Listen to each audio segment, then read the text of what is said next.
Oh, dang it. You took my thing away every time. Every time. Okay. Now I can click. Yay. Introduction. I got to do this every time. Arrive on time. That includes me. It's Jimmy John's fault because they made my sandwich late. Limit side conversations. Turn your cell phones off and be present. Really is what that says, right? To respect time, respect me, and respect each other. That's the base. And yes, I have to say it every time, huh? Well, I don't care if you're comfortable. Let's get real. You guys have to get very uncomfortable in real estate, right? No, I want you to be comfortable in class. But you do need to get used to being uncomfortable. All right. Yeah, make the uncomfortable comfortable. Right? Yeah. I hope I make you guys comfortable. Good. So it's Friday. Friday, yay. Yay. Oh. How many people did their Legion this week? Awesome. How many hours did we put in this week? You're not tracking, so you're not time blocking. I guess that's fair. Right? There's a reason we do it, because we need to track what we're doing in our business, right? So just the first thing you guys should do is go to the, I'm sure it's at the last page of this one. No, it's not on the last page of this one. I was tracking that. Go to your calendar. I was tracking. There's an appendix in this one, you guys. So page 62, the calendar, go write out your calendar. If you haven't done it yet, we're in session 8. If you haven't done that yet, you need to go and actually look at your days. Then you're not wasting your time, right? And you're being purposeful, because while you're in that time frame of what you need to be doing, you're actually getting it done, right? If you don't set a timeline for yourself, then it's just, you're just gonna go, right? And it's easy to get interrupted. I agree, and I need to start doing that, but yeah, I usually go like, this needs to get done today.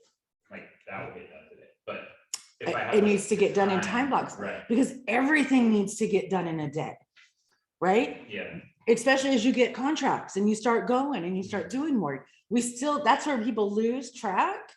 And that's when they lose clients, because they're not staying in touch with the people doing their lead generation activities. And they get so involved in engorged into a contract and a transaction that they forget all the other things that you're supposed to do every single day. So just get your calendar like lined up. If I'm going to start showing people, it's probably going to be from 5:30 to 8 o'clock at night, or, 11 to 4 on the weekends, or maybe later, right? So if you like preset your calendar as to what you're expecting to do during those hours, then it makes it easier for you. And if we're not showing clients yet, that's okay, because then we could either use it as free time for our family, or we can add in other activities that we want to do. Maybe it's more lead generation time with walking in the neighborhoods, or going and spending time with your family or your friends or whatever, but doing it in a mindset of lead generation. Do you know what I mean? But you've got to have your time block for your daily to-dos, getting your stuff prepped up. If you're not all prepped up with everything, you better have a time block, an hour, half an hour every day to work on your presentation, right? A half an hour every day to work on your scripts. An hour for prep. What am I going to talk to people about? An hour of talking to people, and an hour of updating my database. That's what you guys got to get. Like, that's what this whole class has been about. And if you're going to Bold, which you both are, if you're going to go to First Step at least, right? It's going to reinforce all of this to you. You're just going to hear it from a different coach. A really cool coach. We already are hearing it from her. Thanks. Huh? Good one? Yeah. Austin, bring Cody a piece of candy. Huh? Isn't the other one named Cody too? His name is Cody. And you guys, what would he like? What? What would he like? Oh, what kind of candy do you want? Something fruity. Something fruity. Fruity. I got no fruit. Oh, well, I got Mexican candy covered in chili. Spicy fruity. I will bring him one of my champagne jelly beans. Ha. Or the whole container. Cody's really cool. Cody's an excellent motivator. Cody is really good at what he does, which is why he is a Maps Bold coach. It's why he is on the KWRI leadership. They call on him because he's really good at, he's like a Tony Robbins of real estate, right? You want to get motivated in mindset. I mean, Cody's going to do it. The first time I went to Bold, I had, red vines, even better. Not the whole thing, not the whole thing. I'm not gonna eat all Honey needs a red vines. Ooh.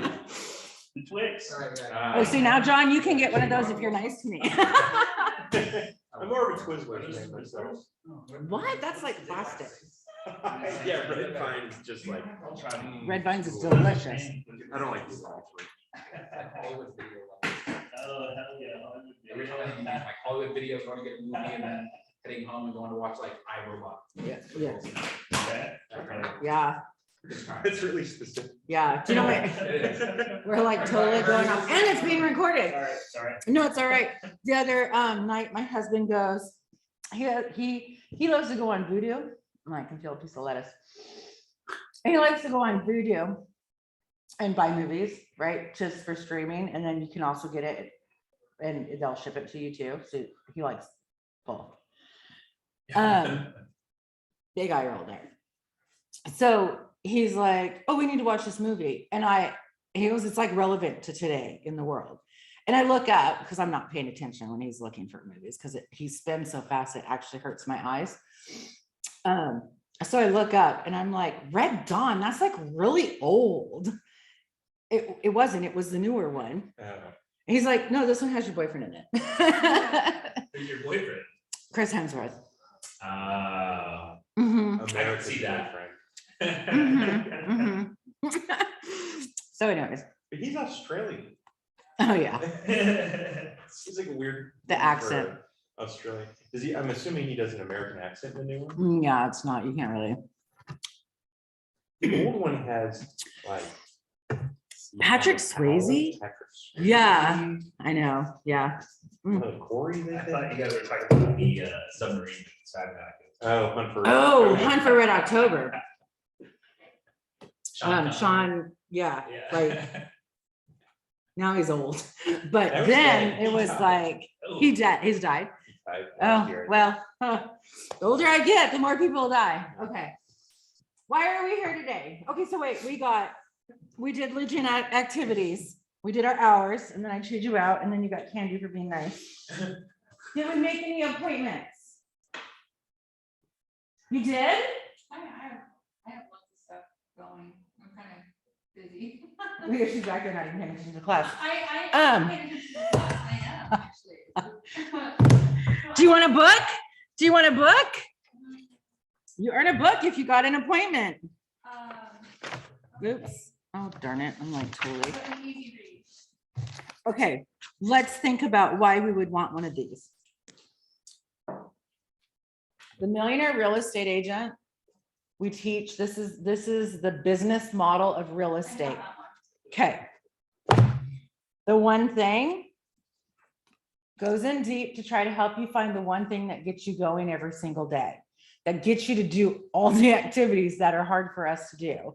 So it's diving deep into yourself. And then there's also a podcast that kind of goes with this. So that's a good one. Shift. This was created when 2008 happened. And they had to pivot and shift in the way we did real estate because we went from the sales that we're dealing with today. I mean, not as fantastic as it is today, but pretty much what we're dealing with today. And then the very next day, homes were being foreclosed on. People had nowhere to live, right? So they created how to deal with that. And then when COVID hit and we went in lockdown, pulled this back out again and reevaluated our conversations and what we're doing and how we're reaching out to people. And we changed how we do real estate again, right? Because we had to go to virtual. And then, so I really see that this is going to happen again. We're going to need this here soon based on what happens with the economy and the war, right? So this book is always good for coming back in when we have major changes in real estate. We have interest rates going up, right? We have an extreme lack of homes on the market. right? Like, how do we deal with that? So we teach a lot of this stuff, but sometimes having it and then highlighting and marking your stuff, almost treating it like a Bible and putting little tabs in or whatever. So those are the ones I have. How about that, the one? The one thing. Yeah, Excellent, bud. All right. I won't make you walk to me. No, it's all right. I need my steps. Thank you. You're welcome. Good job on getting appointments. Oh, yeah. I want everyone to get one of those. Off-city stuff all of a sudden. That's awesome. For some reason, I'm getting all the Halo and. Oh, that's right. Hey, doesn't matter as long as you're there and you know it, right? I can stay for free down there, so I'm okay with that. Now, remember, you guys, you have all next week that you have to do your Legion activities on your own. And then you have a whole nother week after that to still get a book. Right? Mhm. Making sure my city's on. Make sure it's off or paused for right On, now. but, I Hey, mean- turn your phones off. I'm sitting still alive. Cody's like, Tanya, I need a deal. Are we supposed to always have our phone on? No, you're really not. Because actually I talked to my coach today and she said, you can't always answer your phone to be instantly available for your clients, right? There are going to be times that you're not. Is it something that can't wait another hour, right? Just like if you don't answer your phone after 8 o'clock at night, in the real estate world, nothing's going to happen until the next morning anyways, right? So it's where it's about protecting your time and protecting your life. But also, like when you're in classes and trainings and coaching, no matter where you are, you're in business meetings, right? There's nothing that can't wait. If you get a call, real quick, do that little slide up. I'm in a meeting, I'll call you right back, right? You're acknowledging them and people appreciate that. So that's what she told me. She told me to start standing up and telling you guys that. She was like, do you call anybody out right now? Why not? Anyways, where are we at? We're already on 8. Fsbos and Expireds. Anyone ever think that they would call those? I do now. I just do not know how to approach This is a good one. it. I know. Yeah, Hey, I'm here. it's a good one. I actually got excited about it. Who are they? Who are Fsbos and Expireds? Homes that didn't sell. Let's go deeper. Who are for sale by owners? Well, 47% of them didn't want to pay commission. Oh, my bad. Who are they? For sale by owners are people that want to sell their home. Okay. So it's not cold calling. They're ready. They're trying. We just need to get them or help them in some way, right? That's what your for sale by owners are. These are the stats, right? The most important reason for them. They don't want to pay a commission. I'm going to look at, all of them in general, right? 47% of for sale by owners don't want to pay a commission. 24% of them sold it to a relative, a friend, or a neighbor. So they sold, but they never got listed, right? They didn't have to do any kind of marketing, sale, or anything. A buyer contacted the seller directly. So they might have done an ad and the buyer contacted them and they sold. Okay. Those They are didn't- valuable numbers to show to a Fsbo. Oh, yeah, right. 15% of people of for sale by owners actually had a buyer reach out to them. How many people are you missing? Mhm. How many potential multiple offer situations could you actually have? Right? 85. Well, I guess Well, it'd be like 75 minus 15, because Yeah. I'm assuming the 25 was. Because yeah, all the rest of this is just like, it could all get added into that, right? Mhm. The 8% didn't even want to deal with an agent, which means they wouldn't pay the buyer side commission either. They're like, nope, not working with an agent, period. 4%, they might have had it listed and the agent was unable to sell it. And so they went and Fsbo'd it themselves. Just means it was poor marketing, right? Or it was way overpriced and they listened to what the seller and did what the seller wanted instead of being a good real estate agent and showed them what the market is, right? Happens all the time because they're just happy to get a listing. The seller actually has a real estate license and they couldn't find a suitable agent with 1%. Expired and withdrawn listings. I might be skipping past a lot of this. Oh, I did. Oh, well, we hit it. We talked about it, right? So we are now on page 13. Look how fast we just zipped through that. Do I need to go back and go deeper into some of that, or is it pretty clear? It's pretty clear, right? Yeah. I'm gonna highlight a bunch of stuff here, but What does Fsbo know that people who didn't have an agent, didn't put it on RMLS, their house sold for 17% less? You know, yeah, there's so like all kind. We're gonna go deeper into Okay, this. This is yeah. just like a brief overview. These classes I'm learning does a brief overview and then it goes in deeper. Mhm. Yeah. So this is just saying, who are they? So expired listings.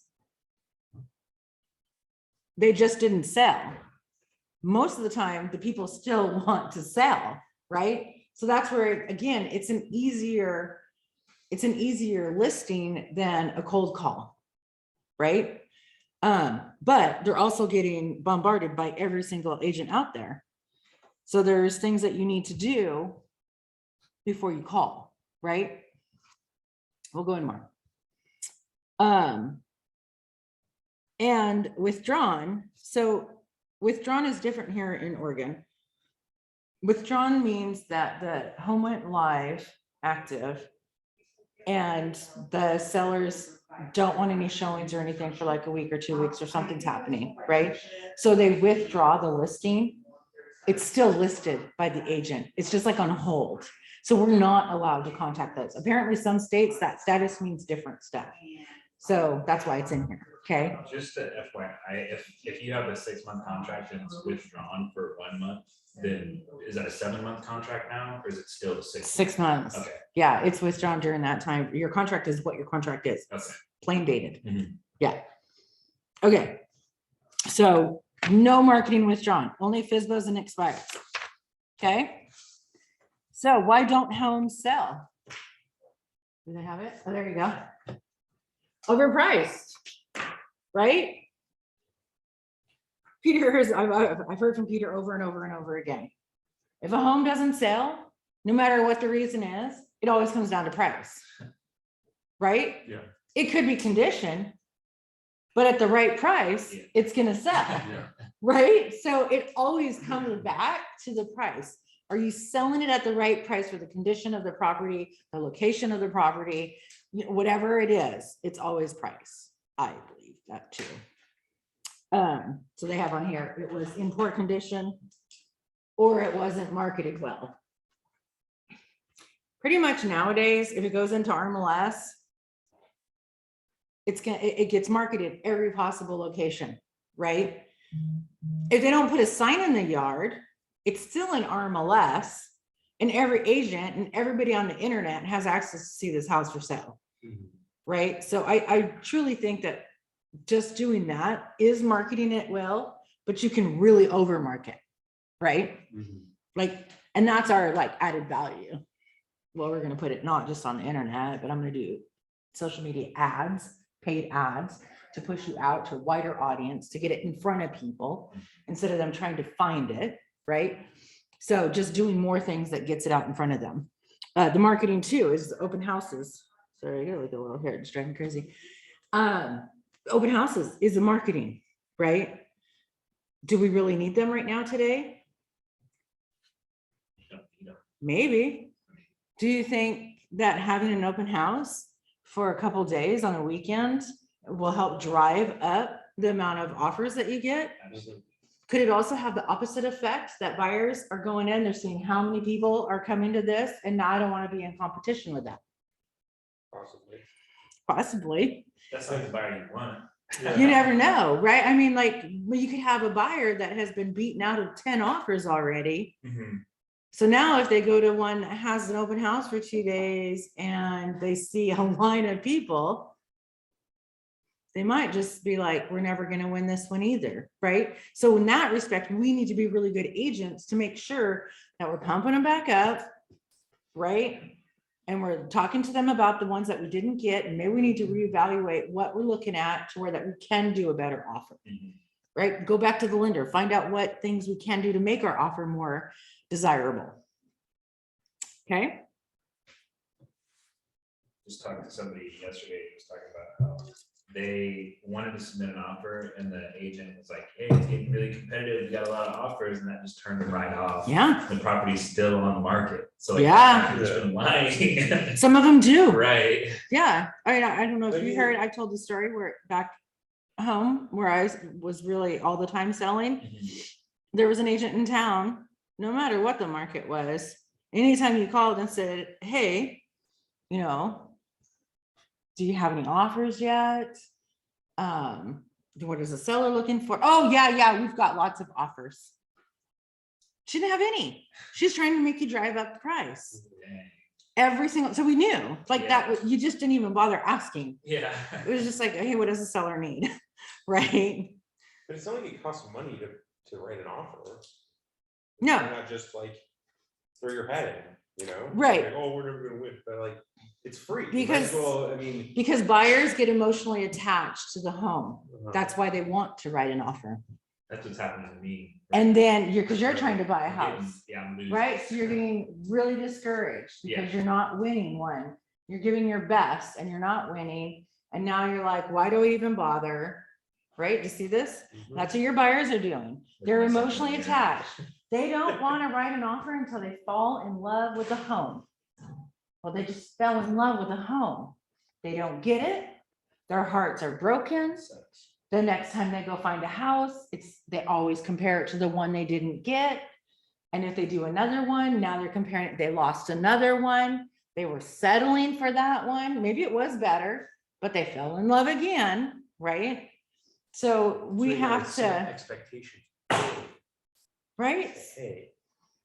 We're probably gonna have to write a lot of offers before we get one accepted. you might be But let's broke. talk to our lender. Let's make sure we're writing at the right price range. So where maybe we can offer more up to where we're actually qualified at and give them our best right off the bat. And the agent needs to have a lot of communication. Excuse me, with the agent on the other side. You need to have communication with Cody. Kind, nice. Sharing, not sharing a lot, but like just being really not over, but enough to where they feel like you're going to be very communicative during the transaction and it's going to be worth their time to do this transaction with you, right? So it's all in how you present yourself, and that also helps your buyers. Okay. All right, we got to go into this one. Do not call list.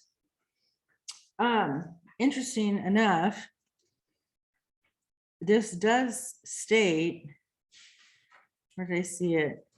Expired. Even though they were on the market, they're not anymore. So technically you're supposed to check the do not call because they're not marketing their information to see whether or not they're on the list before you can call them. Guarantee you most of the people aren't doing it and the homeowners don't know, but they're really cracking down, and that's like a $12,000 fine Oh my God. per contact. 12,000? Mhm. So if you call a do not call and you called them and you text them and you called them again, and then they turn you in, you get tagged for all of the contacts per contact. Who has that kind of money? Not me. You can go, there's a free website you can go to, and you can enter like 3 phone numbers at a time to see whether or not they're on the list. You also have to hit someone that's going to turn you in, right? Like I get them all the time. I'm on the list, but I also market my phone number, right? But not to solicitors to get me to vote a certain way or buy stuff, right? but I don't have time to turn them in. All right, limiting beliefs, guys. You ready? You can only succeed with for sale by owners and expired listings. I'm not even gonna say the W word, so it doesn't work here. By being aggressive and direct. False. Yeah, right? Because it's right here. Good one, John. Thanks. You need to come from contribution, right? We talked about for sale by owners. Instead of hounding them like everybody else is, let's come in a different way to start out with and let them come to establishing our trust. We're contributing to their needs, right?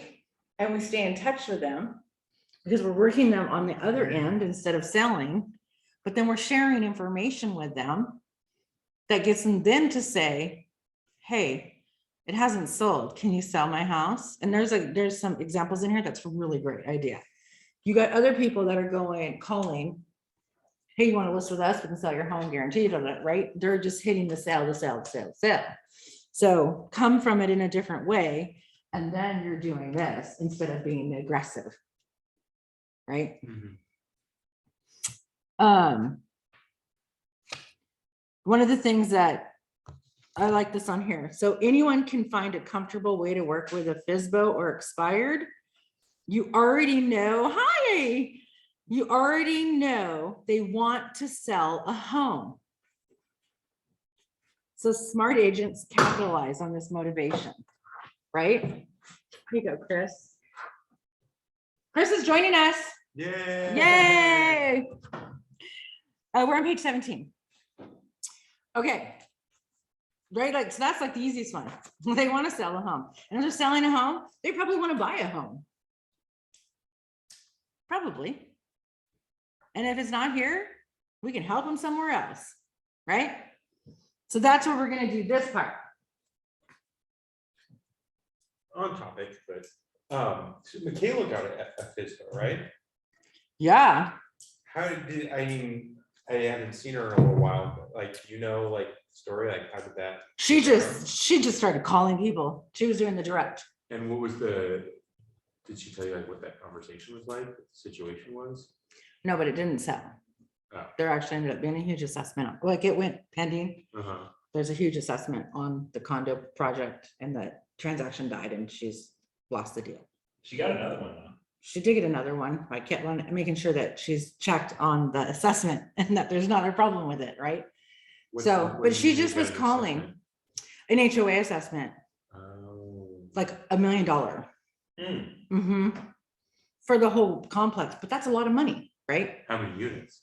I don't know. But like They gotta make payments though on that. Yeah, or they either got to pay it off or they have to make payments going forward. So now they have their house payment, their HOA payment, and their assessment payment. And sometimes people can barely get the first two because HOAs are huge, right? And you can typically get, when there's a big assessment, guess what's going to go up? So it doesn't happen again, right? So your HOA dues are going to go up. And if they were barely at the point where they could afford the payment and the HOAs and it goes up, that's where you start to see foreclosures, right? Or people need to sell it because they can't afford it anymore. Yeah. So you really, really got to pay attention to the HOAs. So important. Yeah, I saw some stuff on a specifically a Fsbo call, and that guy was talking about like coming in with facts, like people who sell with an agent usually get 17% more for their house. So like, is the 6% that you're paying me really gonna you'd be making 11% more, like stuff like that. Yeah, it's showing them the stats, right? You need to put it in front of them. Some of them, they're not going to listen. Where are we? Well, I'm going to try. It was like right.com or something. I just listened to I listened to it on my way. And podcast. Yeah. Google is your friend. Go find some good stats, right? If it's from NAR, it's a good stat, right? If it's from Realtor.com, it's probably a good stat because they have all of our data, right? If it comes from us, it's a good stat. If it comes from RMLS, it's a good stat. You guys can get those stats in there too, right? Well, not the Fsbo one, but You can get stats in there about how homes are selling. I thought So we could contact Fsbo through the RMLS. Fsbos are not listed in RMLS. They're for sale by owner. But you could go. They're not listed. You can't go through that tax website here. Oh, the tax portion of it is just to find out who owns it. Oh. Yeah. That's giving you the tax information on the property, who owns it, you know, who's the deed, So and how did Michaela get the Fsbo? Fizbos. Some of the title companies have Fizbos and expired lists, or you can just go look. Google for sale by owner. Go to Craigslist, Yeah. right? Like, which I don't know if it's used as much anymore as it used to be, but you're gonna go find them. Okay. There's probably some for sale by owner websites. Yeah. Right? Craigslist is cheaper. And if you have a cheap for sale by owner that doesn't want to pay an agent commission, they're probably going the cheapest possible route to do an ad. Right? So yeah, if that's going to be your target, then you need to go research how to do Fizbos. Mhm. Where's the best place to get them from? But title companies will go get lists. Yeah. Okay. All right.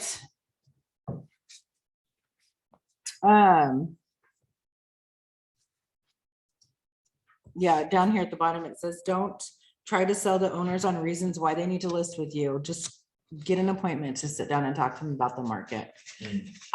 I still think the softest approach, the kindest approach to get the trust is that I want to first know, if I have a buyer, will you pay me a compensation? Right? Because then you're like, I want to sell your home. I don't want to list it, or I don't need to list it. I'm not going to say that, but I want to help. I want to sell your home. Will you help by paying me a commission on it? And then, hey, where are you going, or what are you doing? Right?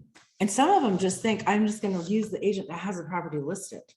Well, then that's a whole nother conversation. That's like, oh, wow, why would you want to do that? You're not properly represented.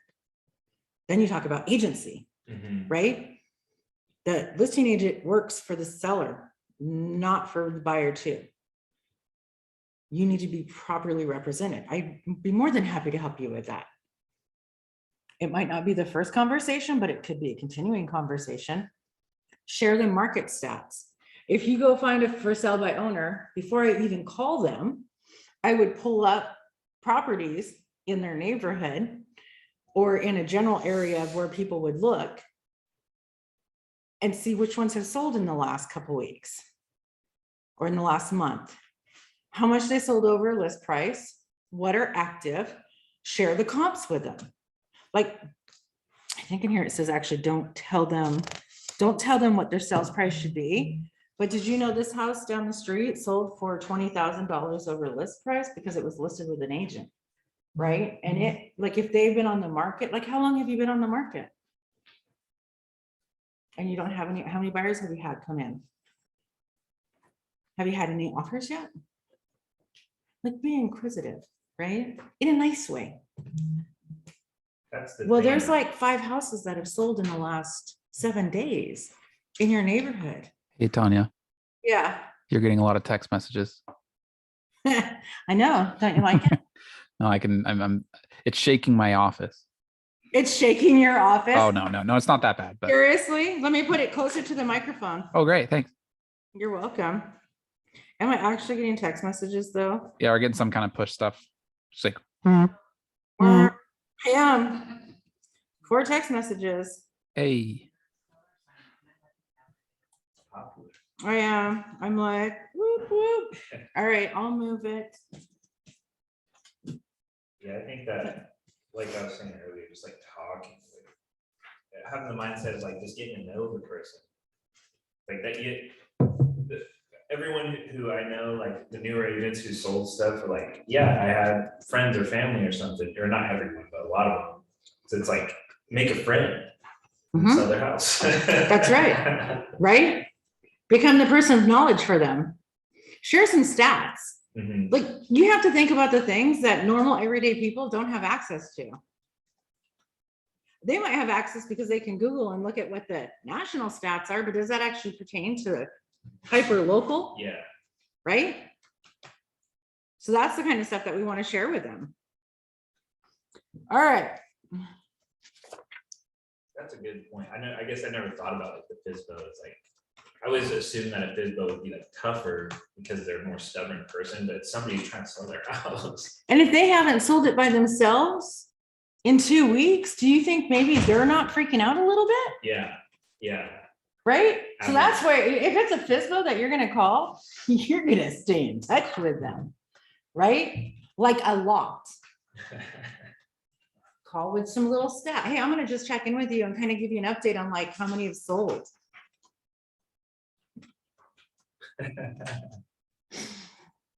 Yeah, that's a little mean, but it's helpful. All these have just been selling right by you. Right Yeah, in the like- neighborhood. But your marketing isn't working. Call the agents that go pending. How many offers did you have?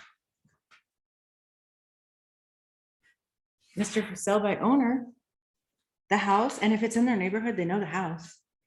The house over on Elm Street. Don't ask why that came to mind. Just had 30 offers and went pending approximately 100,000 over list price. Because the agent did a really good, but because the agent had it in RMLS, number one, which pushed it out all over the internet. Right? Can people upload their own listings to like Zillow or whatever, or does it have to be an RMLS to be on one of those real estate sites? RMLS takes it into all of the big sites. I mean, I know it But I don't is an know. RMLS, it's on those, but can somebody upload their own? They might. listing? Austin, can you go on Zillow and look?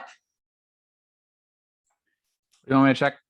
Yeah, go on Zillow and see if you could like put your home for sale. Just don't hit submit. Yeah. I mean, unless you want to make $200,000 on it. I know you're all about making money, but then you got to go find something.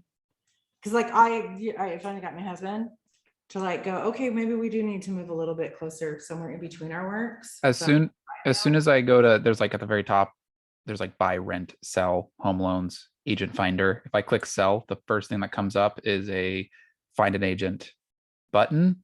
And I can put in my address and get started. And I'm sure it just like, It's gonna send you to an agent. yeah. Okay. Anyways, so I told him, I'm like, honey, I'm getting tired of the drive, right? Trying to prod him to sell our house to move closer. And he's finally like, okay, maybe we should look at that. I went, I pulled it up while he's driving, I'm pulling up, I'm like, we missed our window. Cause if we sold our house out in Forest Grove, yeah, we made 250 on it. But in order to get what we have there, and I want a little bit bigger, but to even get what we have there, to get halfway between here and Intel, I'm going 800,000. So what I made isn't even helping. I'm like, honey, we missed your window. Damn it, why didn't you listen to me earlier? Right? But a lot of time your first sale by owners don't know the difference in like the value of what they could actually achieve, right? They think they know. They all think they know. Our job is to educate them, drop them little tidbits, make that your conversations to have a reason to call, right? Don't give it all to them and spill it all out. Don't tell them what their list price should be, right? That's what they get if they list with you. But I'm gonna help drop little breadcrumbs, if you will, so that they're like, well, you really know what you're talking about. And then they get frustrated because I haven't had anybody, or maybe I had one person come to see my home and you just told me that other house had 20 offers. I don't have any. 100,000 over. Yeah. Right. I mean, but you might find those stats, but it doesn't hurt to call the agent and say, hey, you know, how many offers did you end up with? Some agents will tell you, and some agents will tell you how much exactly it went over. Some will be like a lot, right? They won't tell you the exact, because what if it falls apart? Although they have multiple already, you can say, hey, I'm listing a house and I want to in the neighborhood and I want to compare. They don't need to know which house it is, right? So they'll share. They might not give exact details, but they'll give you enough that gives you ammo to go hit the for sale by owner to like prod them. Think of it as a cradle prod, right? until they like tire of it and they're ready to say, okay, list with me. Or I'll list with you. Right? Opportunity. 6 ways to win with for sale by owners and expired listings. I've told you guys these over and over and over. 1, we get the listing. Hello, ideally, right? 2, find a buyer for their house. 3, help the seller buy a new home if it's in local. If they're moving to another state or another area of the state that we don't service, help refer them to an agent over there. You can meet potential customers. I like this one. We have to ask Kelly to see whether or not we can. By offering to host the open house. Even if it's not your listing? I don't know. I'm gonna ask Kelly. Austin, I meant to do this before the class. Will you see if Kelly's here and ask him to come in for a minute, please? He is not. I thought I saw him. No? No, I mean, I'll check, but I know all footsteps that come by my office. Thank you. I thought I saw him like a little while ago. Okay, so we'll find out whether or not we can actually do that. That would be awesome though if we could, right? Yeah, do a win-win. It's a win-win. We get buyers. He's not here. All right, remind me to ask him that question. Or text him and ask him right now for me. Please. I fed you a sandwich. Wait, what did you just say? I was walking back. I said, can you please text him and ask for me? And I didn't say please until the end. And then I said, I bought you a sandwich. What do you want me to ask? I'm sorry. Ask Kelly if we as agents could offer to host an open house for sale by owner. Okay. Thank you.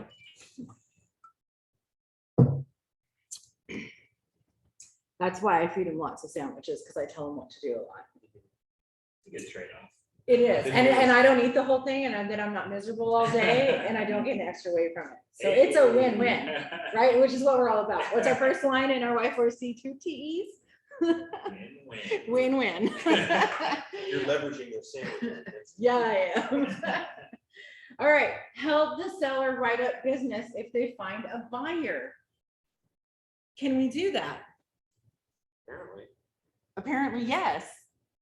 I tell you what, if you find a buyer, or if a buyer comes to you and they want it, I'll help write up the documents for you for 1%, 2%.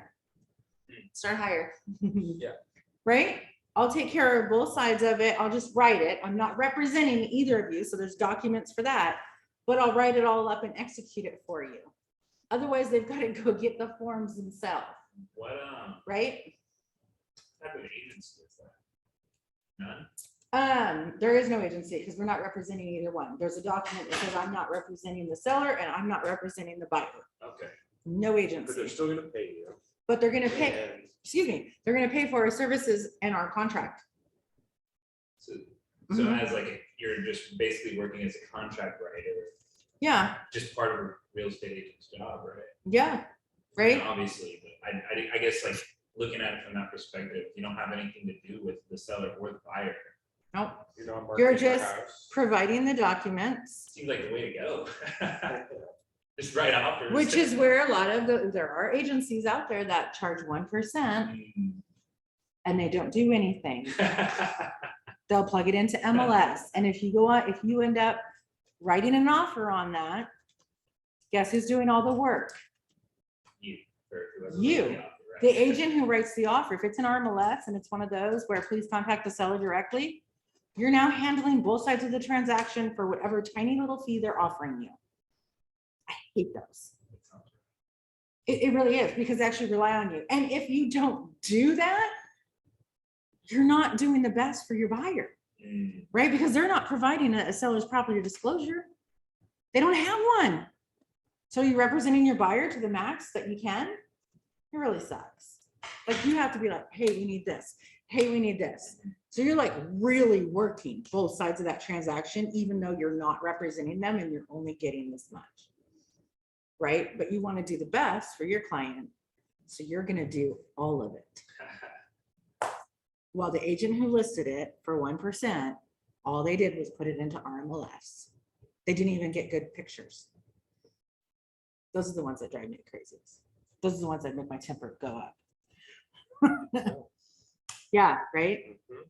Those are the agents we want out of the business. Yeah, Right? Because we want to work in the best possible way for our clients. giving us a bad name. They are. They really are. Which is why you end up with for sale by owners. The damn realtors. All they want is our money. And they don't know what we do. So our job is to tell them, this is what we do. This is why you hire me. It is not just to open the door and to sign the paperwork, right? I know this really does get me. Take a sip of wine. I need a drink. No, I'm just kidding. Friday. Oh, it is Friday. Although I can't have a drink until probably about 7 o'clock tonight. So, oh, we have a date night at the range. Oh, Hey, you gotta drink a beer while you're at the range. No, you I know, I'm just kidding, I'm can't. kidding. There is no alcohol with fire It's guns. probably a safe decision. I gotta practice with my handgun. All right. The direct approach.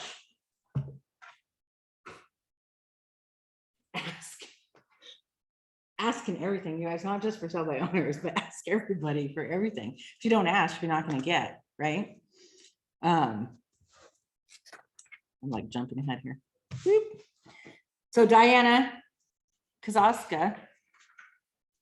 Did I say that right? Maybe. Who's that second cat? Did I? Okay, thank you. She's actually a MAPS coach too. I don't know if she still is, but she used to be. The very first, she's like, be honest and straightforward. And then they'll learn to trust you. So the very first thing she says is, do you want me to be honest with you? Who's gonna say no? No, please lie to me.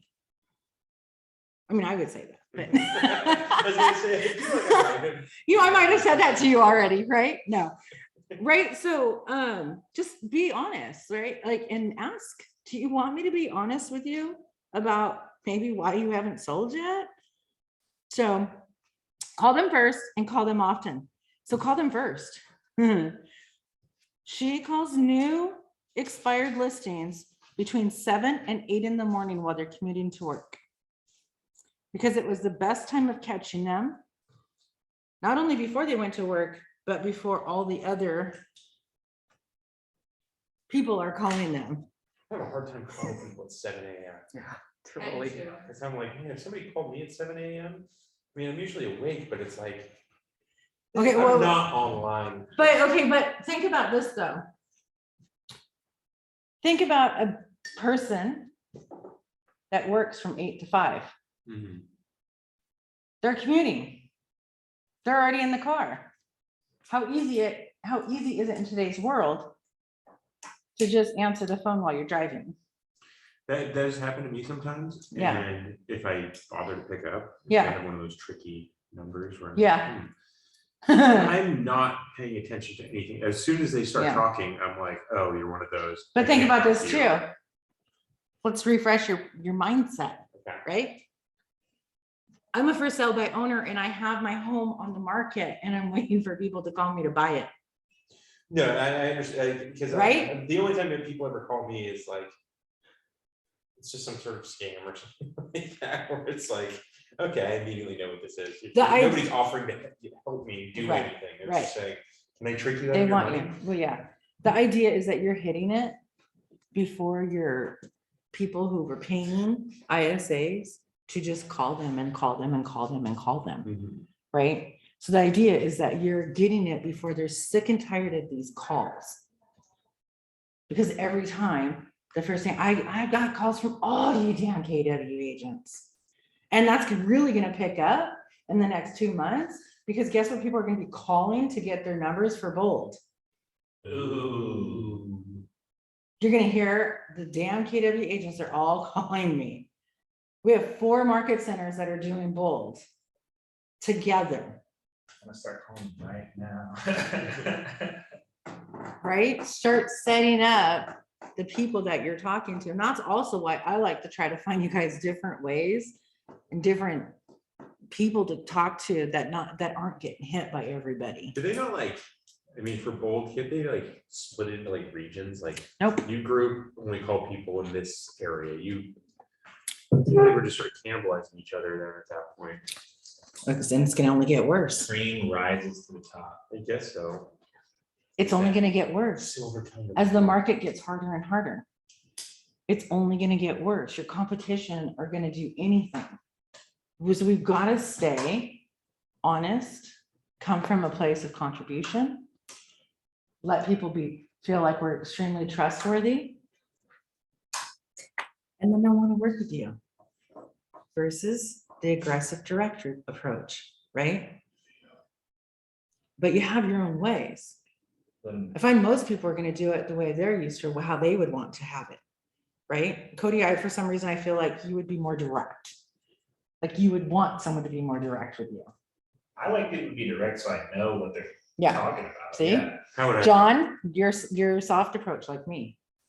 like when I come to your office door and you're in the middle of something and I just. He's like- Peek around the corner. Drums. Yeah, he came in patting his belly, and I felt it sounded like someone was flopping their feet. No. Pre-warning, John's coming. And when the phone's ringing, I should just be patting my belly into the phone. Like, what's going on? And draw them in. Yeah. Nicole, Oh, sure. Get them asking. you're questions. probably a little bit of a softer approach. I am definitely. I mean, I'll be direct, I don't have a problem with it, but I also do not like pushy people. That's, So, yeah, I'm just not that type. I let people think, calm down, yeah, process, then I get back to them. I don't push them or rush them, but I am direct at letting them know what the market's like. yeah, This is what you're looking at. yeah, there's times we need to be, right? What would you But- say? You call somebody who's trying to sell their own house. And you Mhm. say, hey, I'm John Cliff. I'm a real estate agent. Which we have to do. Yeah. Well, I'm not working with real estate agents, so what? But no, I'm not calling to list your house. You gotta go on the defense right away. Okay. Right? Yeah. Especially if they come at you like that. No, I'm not calling about listing your home. I'm sure you're getting called by a ton of agents, Mhm. right? Does that not change their mindset and how they're gonna talk to you going forward? Right? It's Then how almost do you like, pivot oh, back? what do you do? We get there. That's the trick. You learned. I just gotta talk. Yeah, just make a friend. Right? Yeah. So, okay, I'm calling because if I have buyers and if I have a buyer that's interested in your property, will you work with me and pay me a commission on it? If they haven't had any, right? What's the next thing? If they say no, then say, well, that's too bad. Because you're Good luck missing with all out. that, Right now, do it in a nice way. Well, that's too bad because you really are missing out on getting the top dollar for your property if you're not willing to work with real estate agents. So thanks for the call and go to like hang up. I guarantee they might say, well, wait. Right? You do it like that. Like I just said it, right? Like, oh, okay, fine. You're missing out, but okay. But tell them what they're missing out on, right? You're missing out on potential multiple offers that could drive your house up. But if that's what you want to do, that's fine. Thank you very much. I appreciate your time. And then they'll stop you. Yeah. If I have a potential buyer and if I have to represent him or her, Mhm. and then it could be, and then if I want the commission from the seller, it could be this discloses to your agency, right? Because I could. Commission always comes from the listing. Okay. You can set up something But with buyers. if you you're can. buying So if Facebook. I did have a for sale by owner that will not pay a commission, I can ask my buyers if they're willing to pay my commission for me to help write this offer. And they can. There's agreements that you can do that. There's forms. But we're still not representing the seller. We're representing our buyer. So, and I've actually had it happen. I had buyers who found a home that they wanted in the listing, the for sale by owner, would not pay an agent. Flat out refused. But my buyers love me. I helped sell their home and they said, Tanya, we'll pay you. So we wrote it up into the contract and I got paid out of closing. If the buyer really have to pay, what should we do?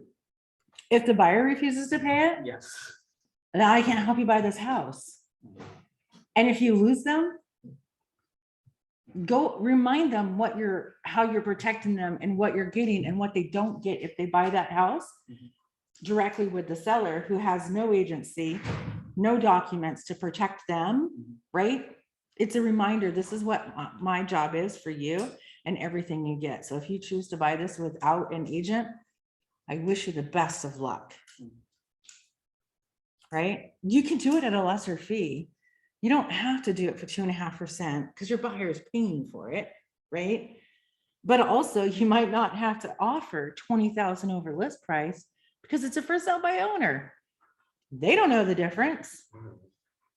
If they haven't got an offer, then I'm gonna win it anyways, right? And that's the other thing, that value that we're adding as a buyer agent. What are some things that an agent would do for sale by owner? I mean, you put it on the RMLS, you market it out to increase the value of the property, get a bidding more. You mean if you list it? Yeah. If we Like, list it, we do what we do with everybody. I mean, like, what are ways that we could like sell them on that?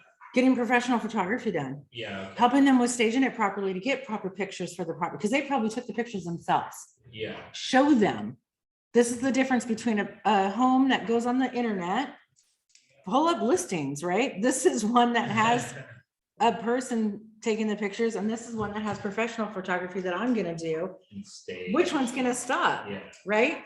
You guys see me do it every time I pull up and we do something about a listing on my website. Don't I scroll until I find a pretty house? Do you not think every buyer is doing the same thing? Right? So getting them to understand that and see that's huge. Mhm. Again, and that's actually gonna be, let's sit down and discuss this. And then you're gonna do everything you would do for any other listing appointment.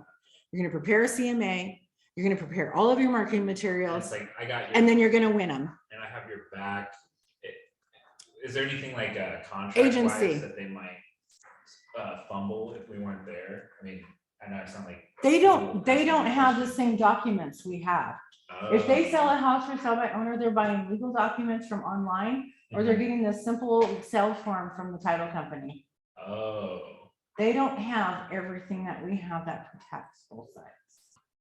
that's it. I feel like that might be good. Yep. Okay, so Diana likes the direct approach. She's gonna, if the seller says they're thinking about interviewing other agents, she says, great. But if your doctor told you that you needed surgery, wouldn't you want a second opinion? Like if they said they already chose an agent, but they talked to one, they're gonna use it. Wouldn't you want a second opinion? There's a lot of stuff. This is your direct person, right? And how they're gonna be like, if that's you, then that's you, right? Take some of the things that she has on here and get the appointment, right? Mhm. Ultimately, it's making sure that we're gonna give them the best service that they need and showing them that that's what we can do. If you were the indirect approach, let the seller self-discover the need for your service. Well, that's kind of what I was saying, right? We dropped the breadcrumbs. Here's this. Did you know that this house sold and you haven't yet? How many buyers have you had come into your house? Right? It's kind of like that. Really, it's prodding them into like, okay, I will sit down with you and discuss this with you. I mean, that's all it is. I'd love to just sit down and talk to you about, show you what the market's doing right now with all the facts and details that us as real estate agents have access to that they don't, right? Your Altus report, your RMLS, that's not readily out there for people. So after you talk to him for a little bit, you set up a meeting so that you can just discuss the ways that you might be able to save tens of thousands of dollars. Yeah. with- Make you more money, Mhm. even though you're gonna pay a commission. Would you mind having a meeting with me just so we can discuss? Yeah, but Okay. you might not get to that Mhm. in your first call, Okay. unless you're gonna be direct. You're gonna, remember, we have to read the people that we're talking to. Mhm. If he was aggressive at the beginning, and you know he's been called by a lot of people, I am not gonna ask for that right away. Yeah.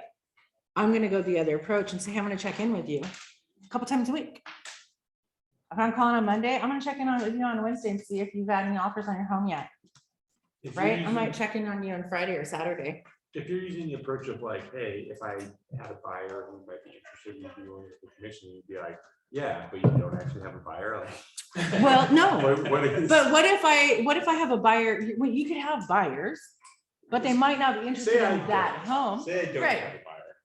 He doesn't need to I know. mean, you're posing as a hypothetical, so you're not like Yes, misleading him. you're not But then, saying I like, haven't. how do you, and he says, yes, I would be interested. How do you keep Fantastic. him on the hook then? You know, like, I will let my clientele know about your property that's for sale and see if any of them are interested. and then you never contact. And him then, again. no, because then we're gonna try another the next time we call. Uh-huh. Have you received any offers yet? I talked to my people. I don't have anybody that's currently interested in it, but I'm curious. Have you received any offers yet? How many showings have you had? Uh-huh. And I'm gonna have the stats about the homes that sold. I'm only gonna wait a couple days. Sure. Right? Because meanwhile, they're getting hit and hit and hit every single day. But you've already established that it's okay for you to call. Right? So we've become friends-ish. Sorry. Burped at the same time.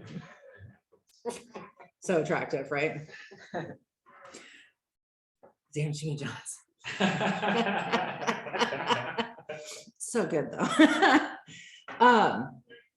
So you're just building that relationship with them, right? And you're sharing valuable information that they need. And maybe this next time I have information, a home in the neighborhood sold or went pending, not sold, because sold means it's been on the market for or pending for at least 30 days, right? But I have a property that went pending since the last time I talked to you, or maybe in the last 7 days. And you haven't received an offer yet. I'd love to sit down and talk about this. See what we can do to help you sell your home faster. Right? If we don't have buyers, we're waiting to find out from Kelly. Maybe we can do that and get some buyers. Right? No Kelly yet. But do you see what I mean? Yeah, you're just getting your foot in the door. We're just getting in there. Unless you want to be super aggressive. I'm not super. I know you're not. I'm calling that now. I know. But if you want to be super aggressive, then thought hey, we're ready to list your home. This is what we do for our seller, right? It's gonna be so aggressive. And that's what they're gonna get tired of. Because so many people aren't taking the time because they don't care. Yeah. Right? They just want the listing. They're not gonna, let me tell you guys right off the bat. ISAs are paid by getting the listing. Oh, by the listing? Yeah, they get bonuses for everything that they Oh, get, I see what you're saying. right? Yeah, they have some might have a very small commit or hourly, Like $12 or something. but they're getting bonuses off of getting a listing. What's an ISA? Inside sales agent. But that's incoming. They're an OSA, sorry. Oh. Outgoing sales agent. So an outgoing sales agent is calling to try to find business. So that's what, they're the ones that are calling. Inside sales is someone that calls all the leads that come in. Okay, so if I'm doing ads and a whole bunch of leads come in, my SA is gonna call and call and call until we actually get someone that says, yes, I wanna buy, connect them with a buyer agent, which is what City is doing for you guys for Realtor.com. Okay, it's an ISA that we're paying that 35% referral fee for. So they are you gonna, do you want to list with us? Do you want to list with us? Do you want to list with us? You know, and they're on dialers. And if they don't answer, they hang up and they call the next one. Like it is hardcore. You literally have like 3 up at the screen at once. Yeah. If the first one doesn't go, it immediately starts dialing. The next Yes. one. It's like- Yes, exactly. And do you think, I mean, does that work? Absolutely. Is that the business you want? Is that how you want to do it? Right? Or you can come in a different aspect. If that's what you want, either you need to grow yourself to a team that does that, or you need to join a team that does that. Right? You're going to be doing it too. Don't get me wrong. If you're on a team, you're going to be doing the same thing that the ISA and the OSA are doing. Might as well do it for myself. At least try. Yeah. See how it works. Yeah. Right? But then you get to do it the way you want to do it. You get to do it in the way that, remember we talked about our branding and our business and what is the value that I'm going to have for all my clients? Because I want to treat everybody the same way. That's my brand, right? And if you're not aggressive like that, if your brand doesn't say that that's who you are, but then you turn around and you act that way, you're conflicting with what your story is, right? That's why this starts out. Who are we and what are we doing? Right? So you really got to figure that out and know what your business model is. What is your slogan, right? What is your story? What is your value? What is the type of agent that you want to be? Well, that comes with it, right? But, you know. I'd be interested to try some like script practice or something. I don't know if you guys are into that. Because I feel like that'd be. We've got some scripts in here. Mhm. And if we hurry, we might get to them. Oh, okay, yeah, sorry. You know, I never finished these Here we dang go. packets. Okay. 37. Page 37, we get script. Oh, I'm on 23. Yeah. Okay, but we only made it to 23 in an hour and 15 minutes. But we do squirrel out into good things, right? Okay, so Gene is your soft one, which we talked about. Man, I'm just losing hair left and right. Oh, gee. I know. That's what happens when you get old. Get soft. Your hair falls out. So Gene would just like drip on them, drip on them, drip on them, right? Yeah. Touch them, drip on them, fantastic words in real estate. All right. Your mindset. Gee. Always come from contribution. What does it say? John, What can I do to help you today? right? You can't get past. Stop it. Offer your expertise, offer your services. What's our expertise? Market knowledge. And LG. So helpful, right? Knowing the market and understanding that. I can't even look at John now. Okay. Offer your expertise and offer your services. If we call them and we ask them this and we offer our expertise, but we don't ask them for their to service them, to help them, are we going to get the listing? John, you have to leave the room. I don't think I've ever asked anybody to leave before. Woo, now I'm having a hot flash. Okay. Yeah. You guys got to have the mindset that you need. Okay. Oh, this jumped ahead. We went right past persistence. They didn't even have a slide for it. I was looking. Did you I see got that? lost 'cause I thought- No, that's all right. So it doesn't have anything up here on persistence, page 24. There's a graph on there that shows. So on day one or week one, when a for sale by owner comes on the market, 100% of agents are calling to get the listing. Week two, it drops to 50%. Week three, it's down about 25%, and 4 weeks on, majority aren't even bothering, I like those odds. right? Consistent. Stay with them. Share information. They might not make it to week 4. You might start at week 2. Give them a chance to have it on the market, right? They haven't even tried. That's why most of them don't list, because the agents didn't even give them a chance to try to sell it themselves. Right?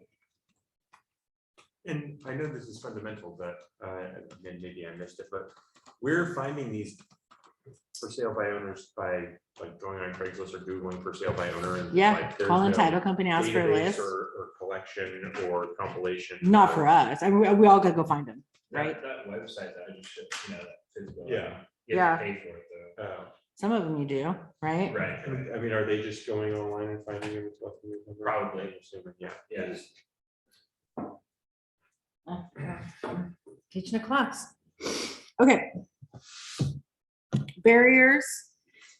If you're reluctant to make the calls, it is hard, right? You just have to make the habit of doing the calls.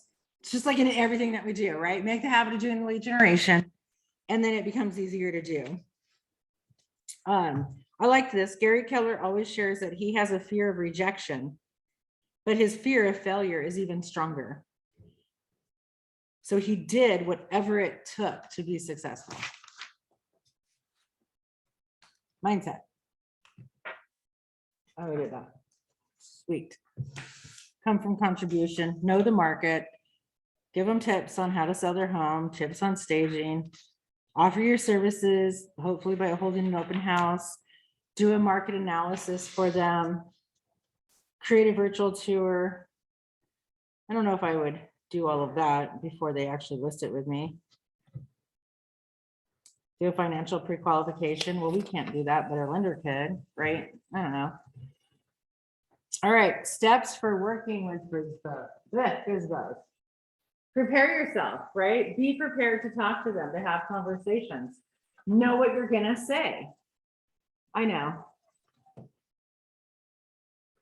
Prepare your materials to give to them.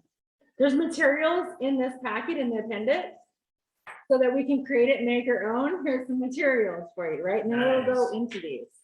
Create an 8x8 customized for Fsbos. Remember the 8x8 is like bam, bam, bam, bam, with some kind of information to get top of mind, to get them to respond, right? To build that relationship. Set your goal. Do you think you should have a goal of how many Fsbos am I going to try to call this week? And how many listings am I going to get? Right? Because what we put in our mind is what we get. So I'm going to get a listing this week.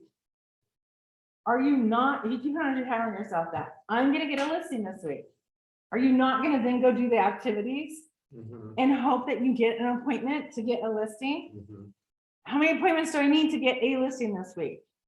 Like, you're going to know these numbers because you're going to plug them in and you're going to figure it out by command, right?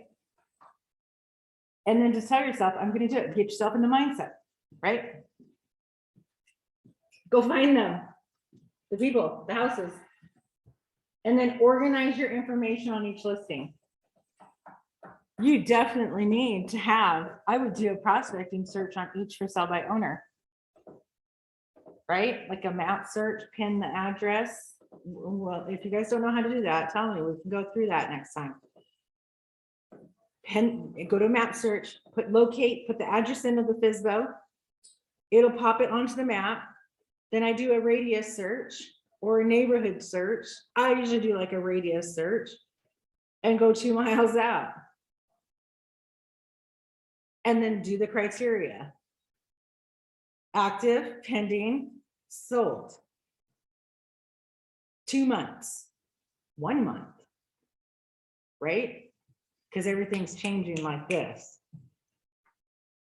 1 month for the closest possible information to share with the for sale by owner, right? And then save that search by the for sale by owner address so that now you can go back in and you can check it in 3 days before you call them again.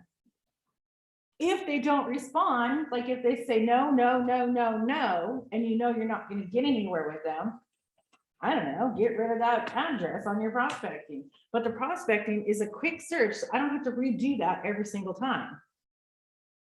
And then I can go in daily and I can check on it and see what's changed, right? And then I can go and now I have something to tell them. Did you know 2 homes in this, in your area that I told you to search, 2 miles from your home went pending in 1 day, right?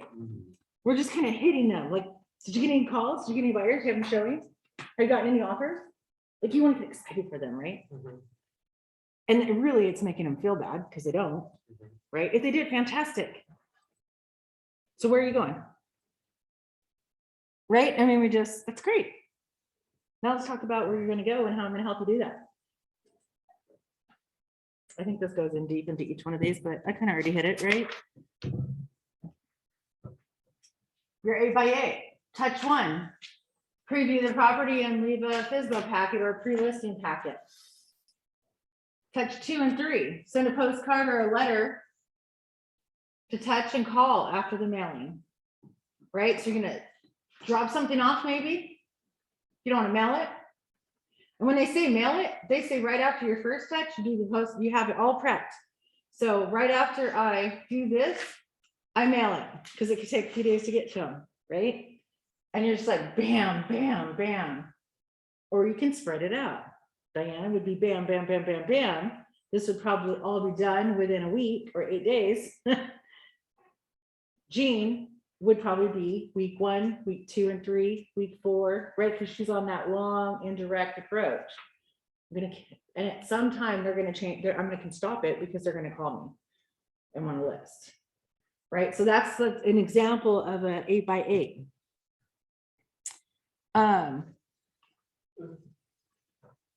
Postcard subjects. If you're going to do postcards, do a postcard regarding price, condition of properties. I hope you drove by the Fsbos or at least Google Map to see what the condition of the property looks like. Drive by would probably be best, right? You want to see if they fixed it up and made it look good before you go tell them, well, you know, staging. Yeah, we did it. You haven't been by my house, right? We want the listing. Really, we want the listing. Even if we're not going to be direct about getting that listing, but we better know it, right? The competition, what's sold, what's been happening around them. You don't have to do it in a postcard. You guys could do it in flyers, or it could be a phone call, right? It's all in how you want to handle it.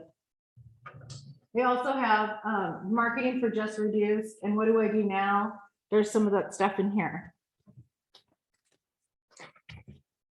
We already at exercise. Oh, wow. I'm like, whee!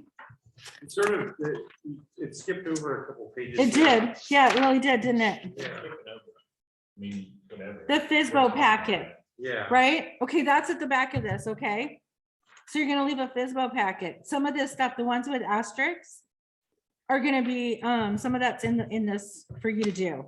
Mhm. I would take them and I would go and create my own, branded with my marketing, right? So let's actually go to those. So go to the appendix.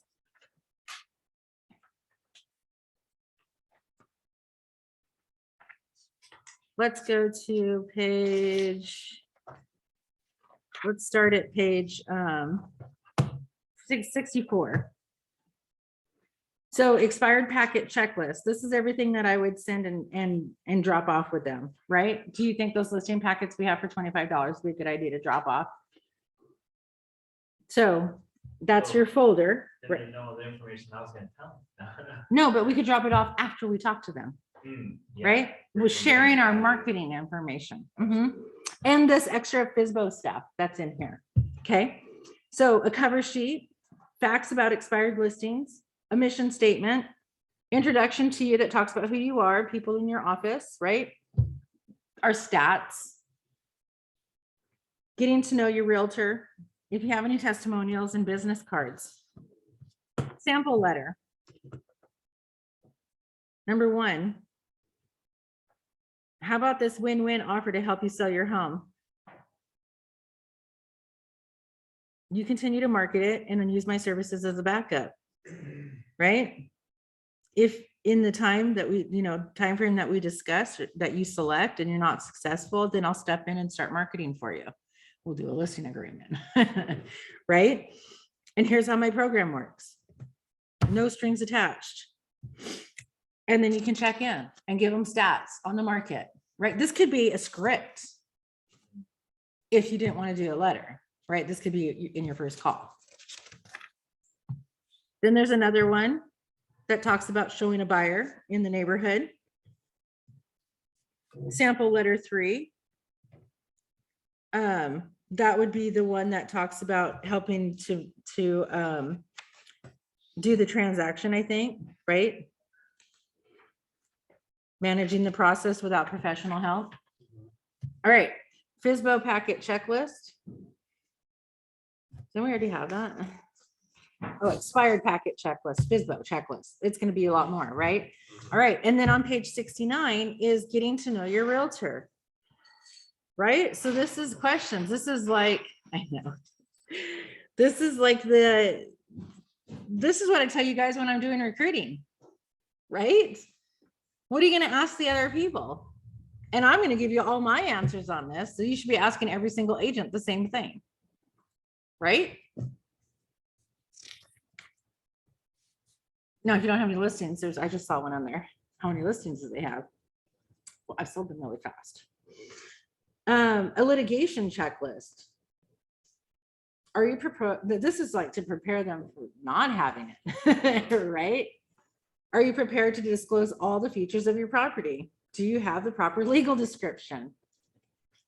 Are you familiar with RESPA? Do you have adequate liability insurance in case someone hurts themselves while they're looking at your property? Are you prepared to avoid home, or have you prepared your home to avoid accidents? Warranties, legal contract available in case a buyer does want to buy your home, right? Like, are you prepared for this?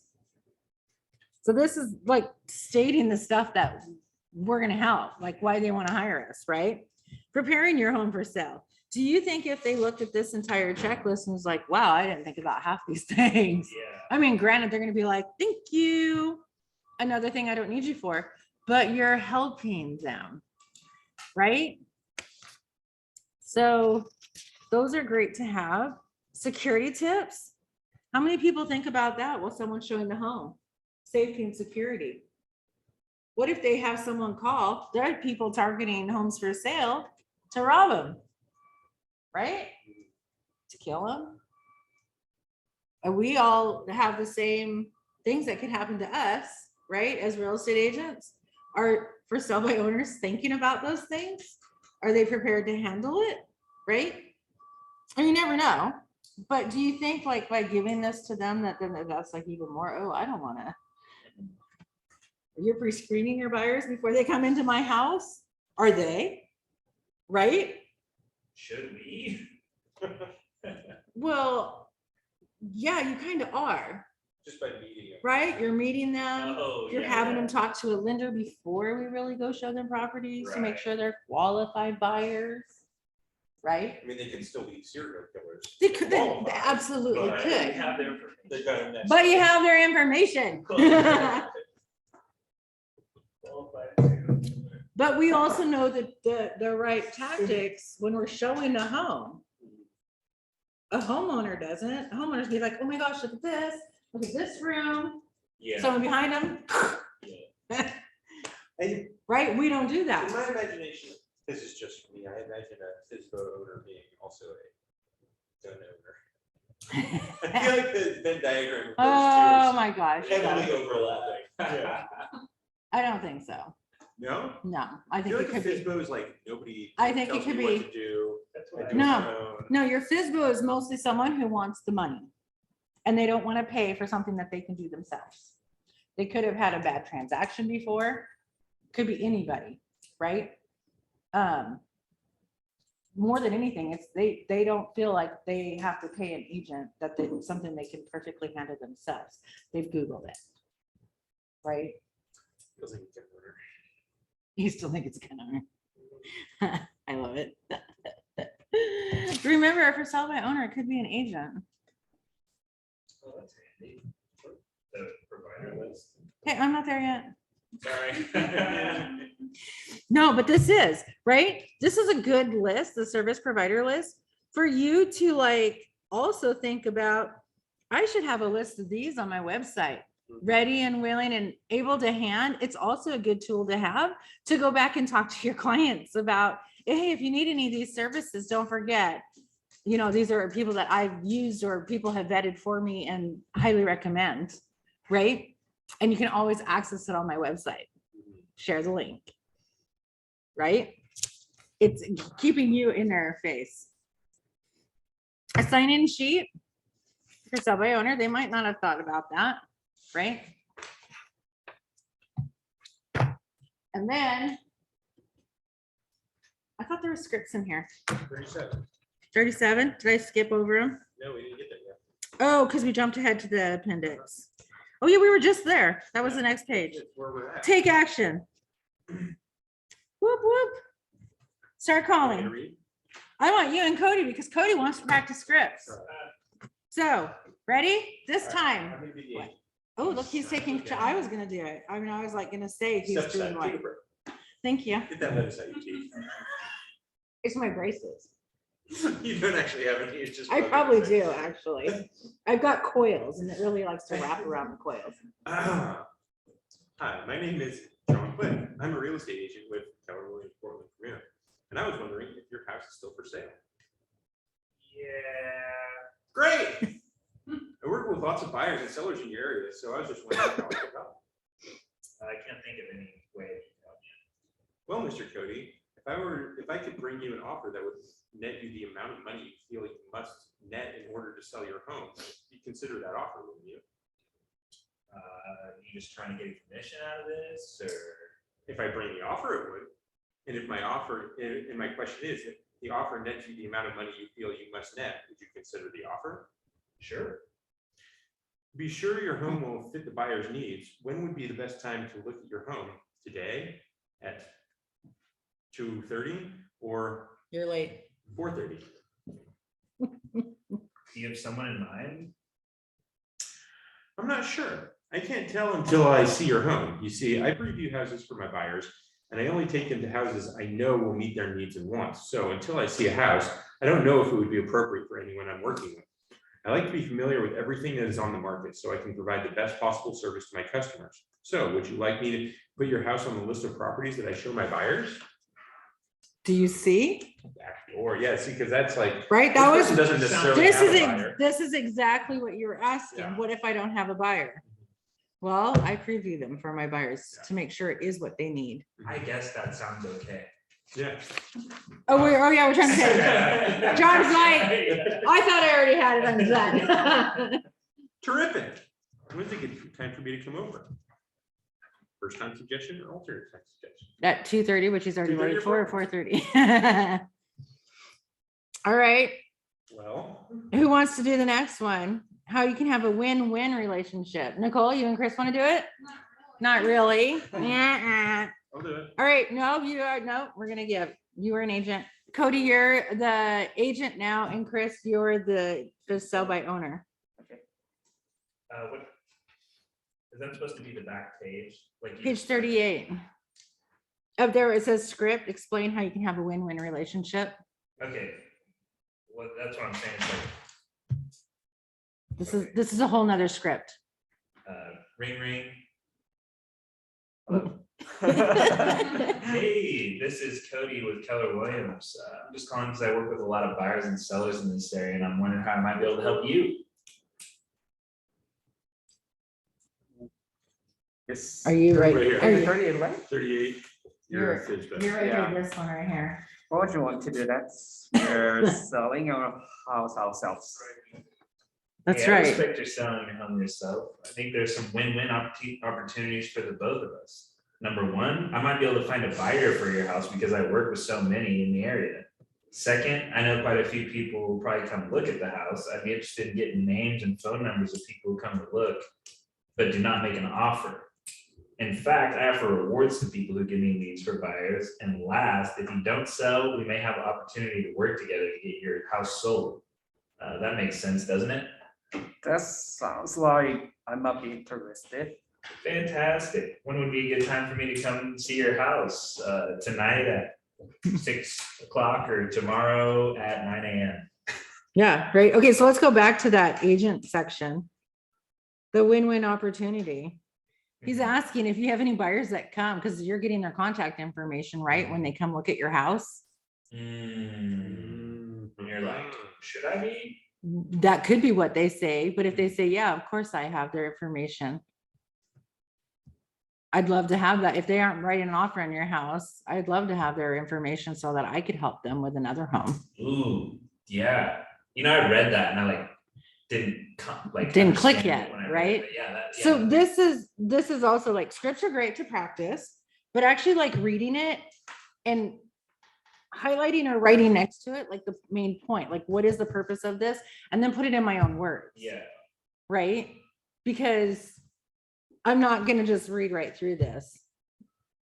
Cause then you're gonna stumble, especially if they don't say, yeah. Great. Oh, wait, you said no, right? Because you're like, I gotta read this, I gotta read this. So the scripts are more about you. Number one, you can practice just to kind of get comfortable with it. But I think for you to really be comfortable, you guys need to sit down. You need to read through it, understand what the purpose of this objection or this script is, write some notes and go, okay, now if I'm gonna call and they say no for me to come or to, whatever it is, well, could I get a list of the buyers that have looked at your home? Yeah, In it's like, exchange for. well, it's like, you don't want to hire me, so let me hire you to be my lead generator. Whoa, Yeah, let me give you money. yeah. All you gotta do is. Just give me a list. I don't know. Information and trusted you. Do you give me their contact information? I'll drop off some Starbucks cards for Yeah. you, or, If you shoot me their information, then you're out for potential buyers. how about this? I'll keep you up to date on what's happening in the neighborhood for homes that have sold.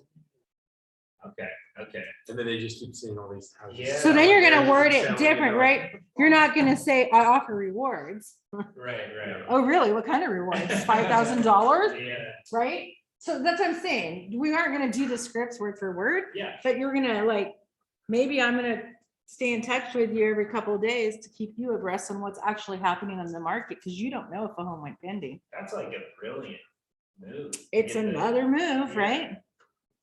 Yeah. Next, look at that. We're actually doing practice stuff actually in a class. Yeah. We made it. We're there. Well, you guys, too, we can go back in the business development class and that, and go back to some of the other courses that we had and dive into the stuff, the scripts and whatnot that we didn't do, or let's dig deeper. Let me show you how we can go do that, in MLS or RPR or whatever it is, right? Mhm. Command with ads or whatever. All right. Okay, so here's questions that you could be asking, right? So why are you selling your house? This is where you start to build their confidence, their trust, right? So where are you moving to? Do you need assistance with the purchase of that home? Can I find a qualified agent to assist you in Tennessee? Right, wherever it is, because if you start to come with questions that makes it sound like you actually are concerned or you care about what they're doing, people tend to open up, Mhm. right? Yeah. Yeah. Right? Yeah. You've experienced that by coming out of call a different way, Yeah. right? So you just ask the right couple of questions, calm them down first. I don't want to harass you about listing with me. If you find you end up needing me, that's fine, but I want to know, where are you moving? I always think, okay, so that's not going to help. So that's why I offer, hey, if I have a buyer that's interested, Yeah. right? Because then, okay, now I want to help them that way. And then we can kind of go into, let's go in conversation mode, Yeah. right? Let's become friends, right? And just start asking this you could actually have in front of you. Yeah. Highlight the ones you really like. I mean, really, you could go right on down the whole list, right? We had to order more forks. Our forks disappear. It's the one thing that always disappeared. We always have to order more forks. And I went to go get a fork and there was one fork. and I'm like, What the fork? what the fork? Are you, your forks at your house disappear? No, here in the office. Oh, okay. I was like. Oh, yes, no, my forks at my Check the house crawl do spaces. disappear. Do you want to know why? They get thrown away. I have a teenage daughter that takes them to school for lunches, Oh. Goodbye. throwaway And then they lunches. get thrown away. Oh, no, you gotta do plastic. Oh, no, I know. Yeah, now I tell her. So, but no, they disappear here. Are they plastics here? Yeah, huh? Are they plastics here? No, they're metal forks. Oh, I just have plastics. Well, we have those too, but we want nice stuff for our agents, right? Oh. Reusable, sustainable. But they go and take them with their cardboard they go salad in and the then they bag. just throw it all away. Mm. Or they have it with their home meals and they take it home. Yeah. There are people people's cars. I would love to do a survey. How many agents have odd forks at their house? Bring them back. Right? Okay. Script when you don't get the appointment. Page 40. Here's a reminder, end your call quickly and be courteous to the seller if they don't want to talk, right? Mhm. Who wants to read that one? Really appreciate your time. I would like to stay in touch with you to see if you have any questions and how to find out how things are going. Is that okay?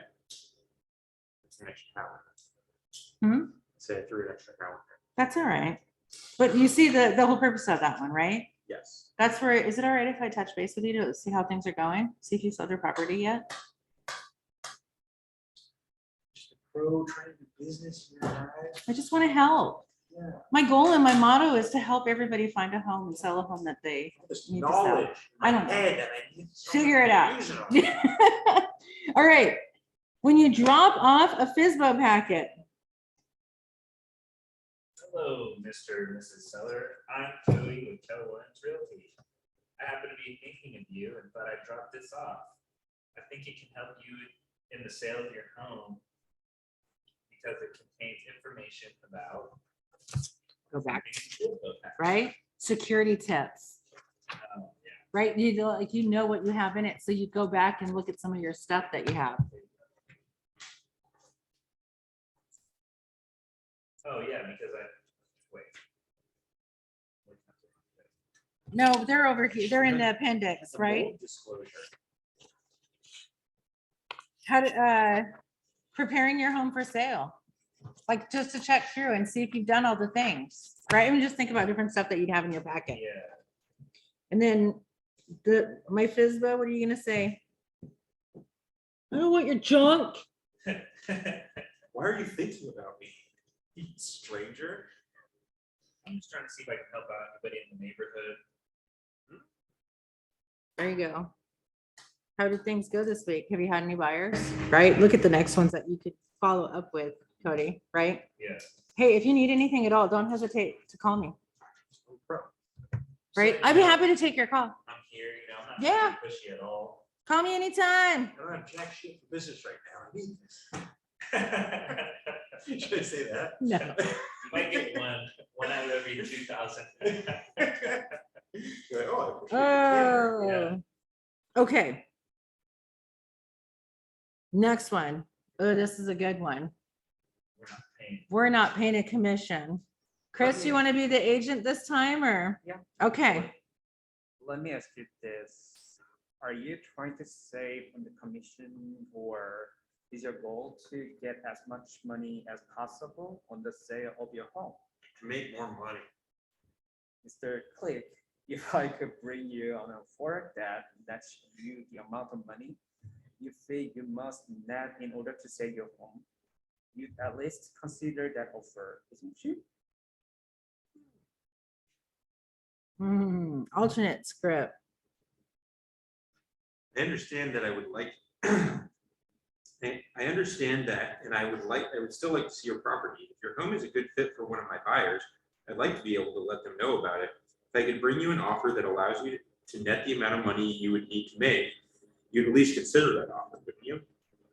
Yeah, right. Okay. Cody, So role let me- model on commission. So let me ask you a question. Why are you selling your home yourself? We think we can make a little more money if we sell it ourselves. Oh, okay, so you want to save the commission, right? Yeah, Great. Why would a buyer look at a for sale by owner? because we've got a great house. I understand that. What else? They probably think they're going to save a little money too. Right. So I was just wondering how both of you can save one commission. We each get half of savings. Okay, great. So you'd be satisfied with saving 3%. And if they negotiate a little bit better than you, you'll save 2%. Would you be okay with that? I suppose. So you're doing all this work to save 2%. Well, my neighbor said it wasn't that hard. Okay, so far, how's it going so far on being hard? It's a little bit harder than we thought. They say great every single time. I know. Great. Which is why you turn it into your Right. own words. It's just something to think about. I know you need to think about the money you're spending on advertising and things like that. What you're saving gets down to 1%, or yeah, what you're saving gets down to 1%. You're saying you're going to do all the work to save 1%. You can hire a realtor to do all of it, take away the hassle. Is the hassle worth 1%? Do you understand how Put it he did that this? way. Right? Yeah, that's more my steps. Like put it all out there. Yeah, you gotta put it in like facts, Mhm. right? Get to the pain point. Yeah. that's What right. is their pain point? Their pain point is that they want to save money.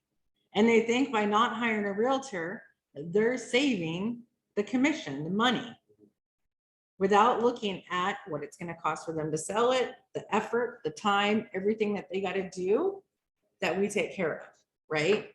And they're not going to get as many buyers as they would get if it was listed in RMLS.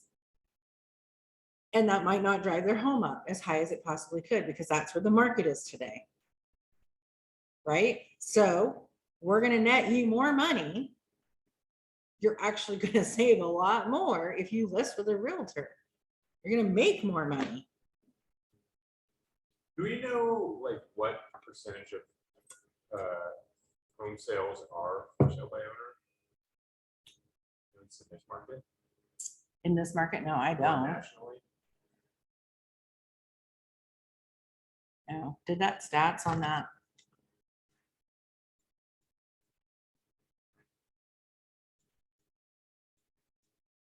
Is everybody Googling this right now?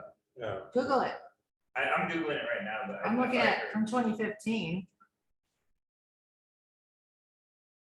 No, that's, they didn't work It's right. just like people Yeah. who already are. Yeah. Fizbos. Look at click. Look how fast it's going. Woo! Okay. Google it, figure it out. 93% of real estate transactions are agent assisted. There you go. 7%, Maybe, maybe. So probably less. on probably 50%. less, Yeah, right? that's interesting. I mean, I guess it depends on And if of you, those- if it's not listed in RMLS, then it's 7%, right? Yeah, okay. And of those, a lot of them are probably like selling it to. It could be a family kid member. or Yeah, they might not neighbor or even have whatever. marketed it, Yeah. but it is a for sale by owner, no Yeah. matter what, right? So that does hit it in that respect. But if you're thinking about it, for sale by owner is someone who puts a sign in their yard and puts an ad out to try to get someone to buy their house. That's probably, I would say probably been under the 7, maybe 5%. Right? Because if you looked at those, remember those percentages of what they were, then I would say it's probably about 5%. Mm. Which isn't that much. Right? So So then it's like. so you're marketing, Everybody. you're marketing a Yeah. really small portion of people that everybody's calling, but it's a seller that wants to sell. Yeah. They're And already and there.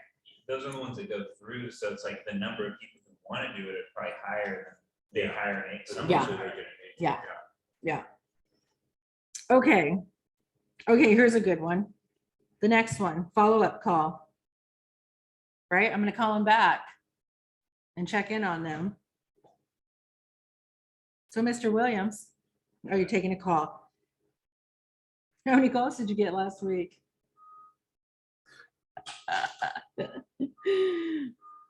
John, Yes. Mr. Click, how many calls did you get last week? I think we had 4. Fantastic. How many were from realtors? 3. Oh, 3. Okay, so that left you with 1 potential buyer. Did the buyer come and look at your house? No. Wait, he didn't? So in the last week, while you've been on the market, you're actually getting no closer to getting it sold than you were a week ago. Guess not. I guess not. So what are your goals for this week? To get somebody to call who was going to buy my house. So you're looking for a real buyer then, right? Yeah. You like, we wait. want buyer. Let me reword that. So we're looking for a real buyer, aren't we? Yeah, we want to buy. Yeah, well, I wish you luck on finding that buyer. Oh. Ooh. So this is that pain point, Mhm.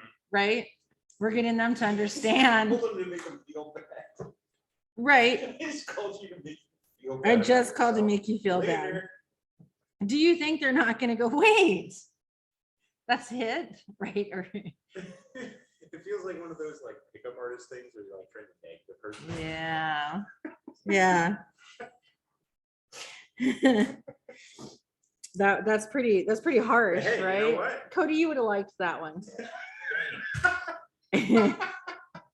I tried to call you, Mr. Williams, but you didn't want to answer my Tuesday phone on call. budget? No. All right, let's do it. Let's read that. You're gonna be the for sale by owner. Okay. So, Mr. Williams, how many phone calls did you get last week? I think I had like 4, 4 calls, great. How many were from realtors? 3. Okay, so that left 1 potential buyer. Did the buyer come and look at your house? No, he actually didn't. Wait, he didn't? So in the last week while you've been on the market, you're actually no closer to getting it sold than you were a week ago? I guess not. Wow. So what are your goals for this week? To get somebody to call who's gonna buy my house. So, okay, so we're looking for a real buyer then, aren't we? Yeah, we wanna buy it. Wow. I wish you the best of luck in finding that buyer. Click. Oh, dang. Dang. That worked. So, but I don't think he actually hung up. What he's trying to do is reach their pain point. Oh, they didn't hang up. Okay. I added that one. Right? He's highlighting the problem and then they're gonna say, what do I need to do? You're Yeah. right. Well, wait. Wait, you're not gonna offer to bring me a buyer, Mhm. right? I'm like, do you think if you're like, wow, good luck on finding one then, Yeah, because it's not working, yeah. right? What you're doing for the last week hasn't worked. Maybe you might not be as cold as this and getting to that point, but sometimes we do need to be a little bit more And if blunt. that person has to move by a certain period of time, then they're. And if you manage to get the time to talk to these people and find out what their goals are and what they're doing, I'm going to make note of that and I'm going to bring that up. Well, Mr. Williams, you told me that you need to be in California by next month. That's less than 30 days away. And you still need to go through the home selling process and you don't even have a buyer yet and it takes 30 to 45 days to close. And you don't have an agent doing the paperwork for you. And you don't have an agent, like you can't buy your home down there until you sell this one. Sounds like we need to step up the marketing to get your home sold, to get more buyers in your house. How about we schedule a time to do a listing presentation and I can show you what's been selling, actual properties, how much more we probably could get for your house and get twice the amount, 10 times the amount of buyers in there. Well, 10 times 0 is. We'll pretend that. You had way. one. But he never came to look at the house. Right? Okay. We have 5 minutes, 4 minutes. More scripts. You guys, these are great though, right? Like Yeah. reading through it. So that's why I tell you, read through your scripts, understand what it is. We'll go through more. We'll look at different things that we can do. So you're just gonna teach them, right? And then there's the try again. There's a record what happened. So not record, but record. When did you call them? What was the response? What did you talk about? Did you promise them anything? Did you set an appointment? You need to know all the details. Details are important in every single thing that we do as real estate agents. Okay? And then go to their house. That's the goal. We need to get in front of them, right? And then follow up. Follow up and follow up until they list or until they sell. Steps for working with expireds. Same thing, right? This one's a little different. We need to check and see if they're on the do not call list because they're no longer marketing. Okay? And you're going to do everything else. You're going to prepare the materials. You're going to know what you're going to say. You're going to have goals on how many you're going to contact, what you're going to do here. I thought I was ahead of the game and I'm not. It's basically the same stuff, you guys. We're gonna have a different list of stuff. We're gonna drip on them until, first it's gonna be like, well, actually, let me back it up. We go in, you guys can go in our MLS and you can pull out a list of expired listings. Okay, and you can do a date range. And then you're gonna go and you're gonna search, print the report, and then you're gonna search property by property to see if it's been relisted. If it's been relisted, cross that sucker off your list. You can't call them. Okay. And then we're left with the list that we do have. Now, smart agents will take the contact information out of the RMLS before they mark it expired, right? Or canceled. Canceled is another list that you can call. Maybe they canceled it because they weren't happy with the agent. They were tired of not getting any listings or buyers, right? It all depends on the market and the whole picture based on what type of property it is and, the status of the property. But we always need to make sure that it hasn't been relisted with somebody else first, because we can't solicit anyone that is listed with an agent. And then we're going to do all the same stuff. First thing, why are you no longer on the market? What happened? They'll tell you, or they'll be tired. We don't want it. Nope, go away. Right. But most people will be like, well, we don't feel like the agent was doing a good job. They didn't market our property well enough. It was on MLS. It was pretty well marketed. So what is it really, right? You're going to look at the list price. Do you think you shouldn't do a quick little CMA to see whether or not it was properly priced? Because if it's not properly priced in today's market, do you think that kind of gives you an idea that maybe that seller wanted a certain price, right? And it was too much. So then you're going to get an idea of from what I looked at, I pulled comps on your property, and according to the information that I got, you were overpriced, right? Today's market's really hot. All the homes in your neighborhood sold in less than a week, like pending in less than a week.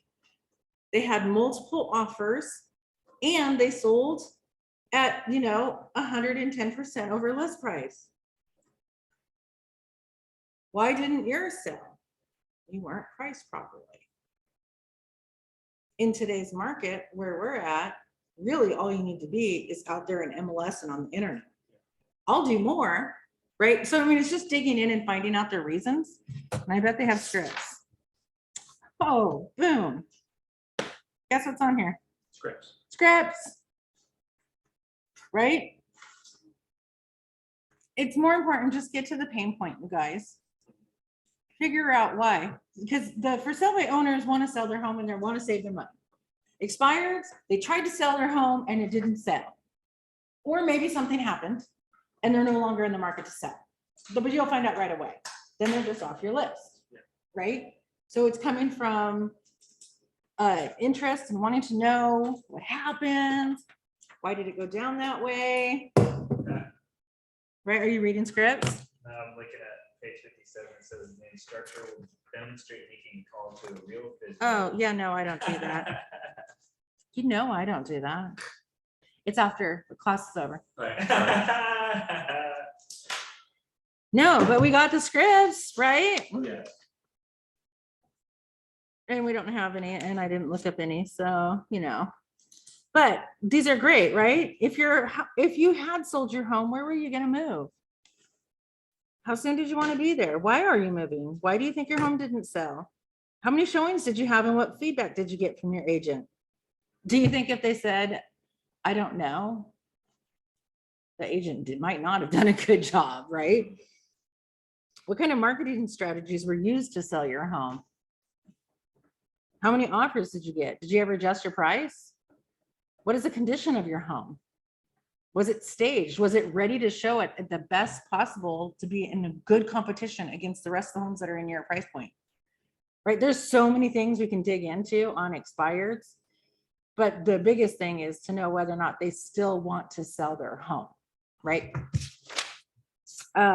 Same thing, record what happens, save all the information that you have, about your conversations and what their needs are, and then try to get to their house as quick as possible. And then follow up until you get it listed. Page 57, Cody's gonna demonstrate making a call. And then we go right into the end. Oh, no, what even was up there? You didn't see it. Ah. All right, what did you guys learn today? I learned, well, Keep on wanting to grab my water, it's empty. like the context in which you can pitch, you know, like I was just thinking it was just somebody who's just gonna sit there passively marketing their house until they get a buyer because they don't want to pay an extra 6% or whatever. Yeah, But why that may not be a good idea, but how I can convey that. yeah, yeah. Good objection handling. Good objection handling, right? Is there anything that you're gonna implement? I'm actually going to try to call someone. Woo, I love it. Christy, you can't do anything yet. I mean, If you want to start doing something, we can have you go meet with Austin right afterwards instead of Monday. Cody? You gonna implement anything? Yeah, I'm probably gonna try calling some Fsbos. Uh-oh. Oh, competition going on right here. Nicole, did you learn anything? Are you gonna implement anything? Do you like it today? Actually, I'm not so interested in Fizbos are expired? Stuff, but Yeah. I do like the expired and canceled things because I have buyers that will want certain things and I'll go back and look at the current. Yeah, And then I'm okay with calling those people yeah. or reaching out. It's less aggressive. Totally less aggressive. Yeah. it's like, how many expires are there in this market? Well, that's a good question. I mean, I feel like. Go look. You never know. Right? And then you gotta know why. Well, yeah, that's